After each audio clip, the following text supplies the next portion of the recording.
অন্তর্বর্তী সরকার কোনো ব্যক্তির কাছে দায়বদ্ধ নয় বলে মন্তব্য করেছেন সড়ক পরিবহন ও সেতু এবং রেল মন্ত্রণালয়ের উপদেষ্টা ডক্টর মোহাম্মদ ফাইজুল কবির খান।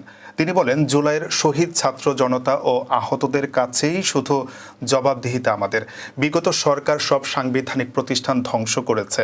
আমরা বর্তমানে একটি বৈষম্যহীন সমাজ গড়তে চেষ্টা করছে। আমাদের সবাইকে শহীদদের স্বপ্ন বাস্তবায়ন করতে হবে। শনিবার দুপুরে চট্টগ্রামের পতেঙ্গায় চিটাগাং বোট ক্লাবে অনুষ্ঠিত চিটাগাং ইন্ডিপেন্ডেন্ট ইউনিভার্সিটির দ্বিতীয় সমাবর্তন অনুষ্ঠানে প্রধান অতিথির বক্তব্যে তিনি এসব কথা বলেন।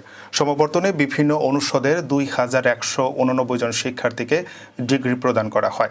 এদের মধ্যে 1452 জন ব্যবসা, প্রকৌশল, আইন এবং লিবারেল আর্টস অনুষদ থেকে পাশ করা স্নাতক পর্যায়ের শিক্ষার্থী।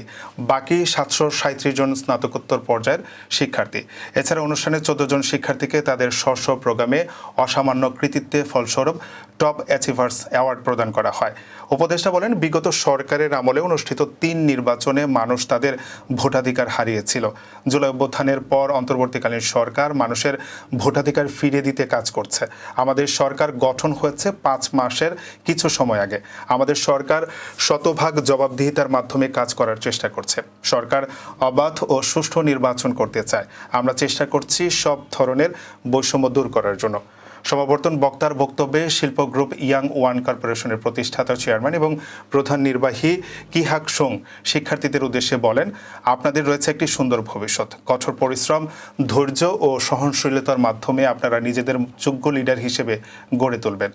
সিআইইউর উপাচার্য অধ্যাপক ডক্টর মীর মোহাম্মদ নুরুল আফসারের সভাপতিত্বে সমাবর্তন অনুষ্ঠানে আরও বক্তব্য দেন শিক্ষা মন্ত্রণালয়ের অতিরিক্ত সচিব নুরুল আখতার, সিআইইউর প্রতিষ্ঠাতা trust education, science and technology and cultural development trust chairman Mohammad Zakaria Khan, CIU trustee বোর্ডের চেয়ারম্যান লুৎফে এম আয়ুব প্রমুখ।